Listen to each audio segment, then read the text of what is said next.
Bonjour chers libraires, je suis Olga Duhamel-Noyer, je suis la directrice littéraire des éditions Héliotrope et je suis en compagnie aujourd'hui d'Annie Goulet qui est éditrice chez nous, qui est éditrice chez Héliotrope, et nous venons vous présenter notre rentrée, 4 romans et un essai. À moi. Alors, le premier dont je vous parle, c'est le nouveau roman de Kevin Lambert qu'on est très heureuse d'accueillir chez Héliotrope cette année. C'est un roman ample, puissant, qui est hanté par le spectre du capitalisme. Et dans ce roman, on suit les pensées secrètes de la protagoniste, une star architecte montréalaise, et de son entourage. Ce roman arrive en librairie le 7 septembre. Ensuite, ça va être avec Benjamin Gagnon-Chéné, de faire son entrée en scène chez nous avec un premier roman, Candy. Candy, c'est le nom de la protagoniste, qui est une drag queen étoile au cabaret Rocambole et qui part en cavale avec son adoré Mathurin. Ce livre-là arrive en librairie le 21 septembre. Le nouveau roman à paraître de Catherine Mavrakakis s'intitule Niagara. Avec ce livre, on plonge dans les célèbres chutes. Il s'agit d'un roman libre et énergique, comme l'eau vive qui nous emmène loin, jusqu'aux rives du Mississippi et même au-delà. Et le livre sera en librairie le 5 octobre, dans toutes les bonnes librairies. Oui. Avec des allongés, Jennifer Bélanger et Martine Delvaux nous proposent un essai écrit à 4 mains, dans lequel elles prennent le contre-pied, si je peux me permettre, de la bien-portance, de tout ce qui est vertical, de tout ce qui est droit, pour nous faire voir la fabuleuse force des allongés, justement. Et le livre arrivera le 15 octobre en librairie. Mais avant ces 5 livres, le premier roman à paraître cette saison chez Héliotrope sera celui de Kim Fu, 5 filles perdues à tout jamais, un livre magnifiquement bien traduit de l'anglais par Annie Goulet. Merci. C'est un roman obsédant qu'elle nous livre, Kim Fu, où on suit le destin de 5 fillettes de l'enfance jusqu'à l'âge adulte. 5 fillettes qui n'ont qu'en commun d'avoir vécu une expérience cauchemardesque au camp de vacances lorsqu'elles avaient 10 ans. Le livre arrive, le premier de la saison, le 24 août, chez vous, chers libraires. Maintenant, d'ailleurs, je vais laisser la parole à Kim Fu et ensuite aux autres auteurs et autrices de la saison pour vous présenter leurs livres respectifs. Merci beaucoup de votre écoute et bonne rentrée. Hello to the booksellers of Quebec. My name is Kim Fu, and I'm so grateful for the chance to tell you about my novel, The Lost Girls of Camp Forevermore. The novel begins at a sleepaway camp for girls aged 9 to 11, deep in the wilderness of the Pacific Northwest. A tragedy on an overnight kayaking trip leaves 5 of these girls stranded and alone on a remote beach, left to fend for themselves and seek rescue.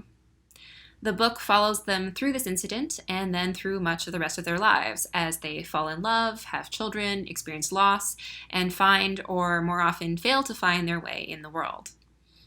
To me, this is a survival story, a story about the many subtle and not so subtle ways that trauma can reverberate through a life, and how the same events are experienced differently by different people, impacted by class, race, and the nature of memory itself. But it is also fundamentally a story about the dynamics of girlhood, the specific expectations and demands placed upon girls as they enter adulthood. Being stalked by a bear through the woods as children is in some ways nothing compared to the harsh realities that await them as women. Thank you so much for your time. Allô, je m'appelle Kevin Lambert, puis le roman que je publie cet automne s'intitule Que notre joie demeure. Que notre joie demeure, ça raconte l'histoire d'une architecte montréalaise qui est vers la fin de sa carrière. Elle s'appelle Céline Wachowski. Puis elle a eu une grande carrière internationale, mais elle obtient pour la première fois un grand projet public à Montréal. Donc c'est un peu son rêve de redonner à sa ville natale un grand bâtiment. Mais ce projet-là, qui est pour une grande multinationale, va connaître une forte contestation populaire, notamment parce que, selon les gens qui le contestent, il contribue à gentrifier les quartiers. Donc j'essaie de parler un peu aussi de ce phénomène-là de la gentrification qu'on observe à Montréal. Donc c'est un roman qui s'écrit du point de vue des gens privilégiés, du point de vue des ultra-riches en fait, puis qui se questionne sur la possibilité qu'on a quand on jouit d'un grand privilège, de comprendre les discours qui remettent en question notre privilège. Donc j'avais envie un peu, avec les différents personnages que je mets en scène, de voir comment ces gens-là qui sont au sommet du monde puis qui bâtissent le monde peuvent comprendre des points de vue qui remettent complètement en question leur place dans ce monde-là. Pour l'écrire, je me suis beaucoup inspiré des écrivains modernistes, des romanciers du début du 20e siècle qui ont exploré notamment le flux de conscience, donc Virginia Woolf, Marcel Proust, Henry James, mais aussi de Marie-Claire Blais, qui est une écrivaine qui est vraiment importante pour moi, puis qui a aussi écrit dans leur sillage. Donc, c'est un roman c'est un roman de style pour moi, dans lequel j'ai voulu essayer de trouver une phrase ample pour décrire le monde, mais aussi pour rentrer un peu dans la sensibilité, dans la subjectivité de mes personnages, puis aussi pour penser de l'intérieur leur place dominante dans le monde. Donc, c'est un roman pour moi qui est politique, c'est un roman qui est social, mais c'est aussi un roman qui est profondément humain. Je m'appelle Benjamin Gagnon-Chénier et je vous présente mon premier roman, Candy. Candy, c'est une drag queen qui rêve de devenir une icône, la mère mythique de tous les possibles. Une nuit de janvier durant les années 80, Candy en a assez de mourir dans son petit bled. Après un dernier triomphe sur la scène du cabaret Rocambole, un bar gay mythique de Villecrène, une petite commune à quelques lieues de Paris, elle décide de prendre la fuite au bras de son amant Mathurin, un jeune apprenti médecin de l'université Paris-Descartes. Au détour d'une rue de la commune, les amants croisent le chemin d'une affreuse vieillarde, une ombre distordue des souvenirs violents de l'homophobie qu'ils ont subie dans le passé. Ce sera leur premier meurtre. Cette nuit-là, les amants conjurent leur mauvais sort. Ils unissent leur destin de paria dans le sang et mettent le cap sur Paris, où ils espèrent voir leur rêve de gloire se réaliser. Mais la ville lumière ne sera pas le tremplin vers le zénith paradisiaque, mais le début d'une cavale infernale qui les mènera de Paris à Montréal, en passant par La Rochelle.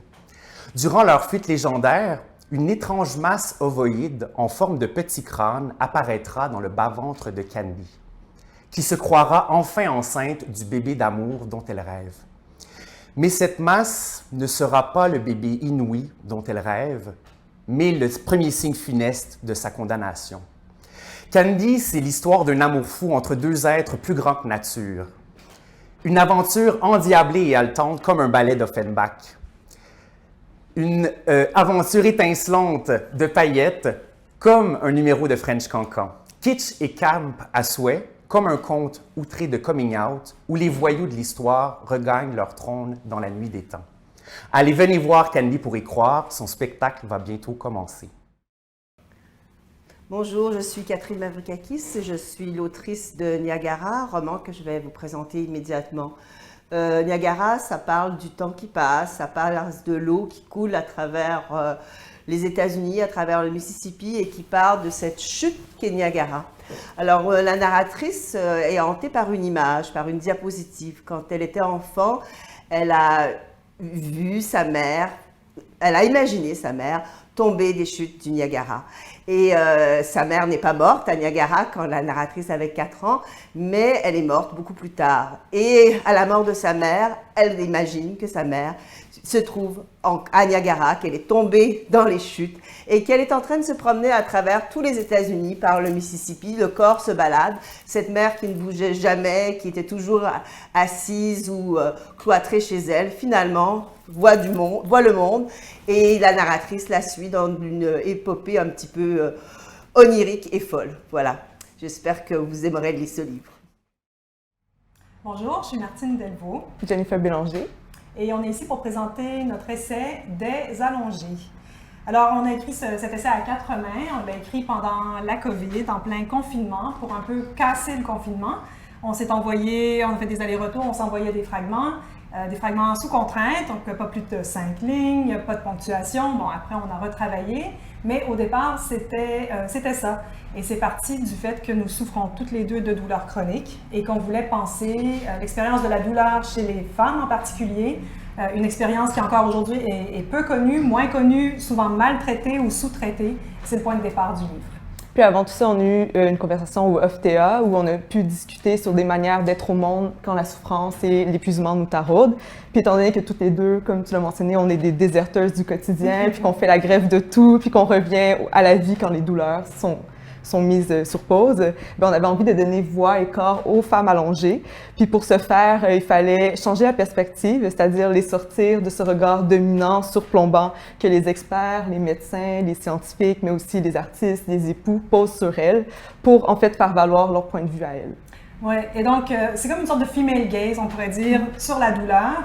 Et il y a un truc intéressant, c'est que pour parler des douleurs chroniques, donc ces douleurs qui durent plus de 3 mois, on va souvent se servir de l'expression douleur rebelle. Et donc c'est la dimension révoltée, au fond, de ces endolories, de ces femmes allongées qu'on a voulu explorer. Donc qu'elles soient allongées par cause de douleurs, de maladies, parce qu'elles ont été violentées, parce qu'elles sont ultra fatiguées, qu'elles soient rêveuses ou qu'elles soient écrivaines. On a voulu voir à quoi elles résistent. Est-ce qu'elles résistent au capitalisme? Est-ce qu'elles résistent à l'anticapacitisme? Et évidemment, c'est résolument féministe. Et dans ce livre, la résistance se manifeste sous la forme de fragments poétiques. On fait intervenir des figures importantes comme Frida Kahlo, Audre Lorde. On a aussi des critiques de définition, on défait certains lieux communs pour faire émerger d'autres sens. Puis aussi des œuvres picturales, donc c'est assez hétérogène, mais justement ça correspond à cet espoir-là qu'on essaie d'insuffler dans l'écriture des allongés. Voilà, merci.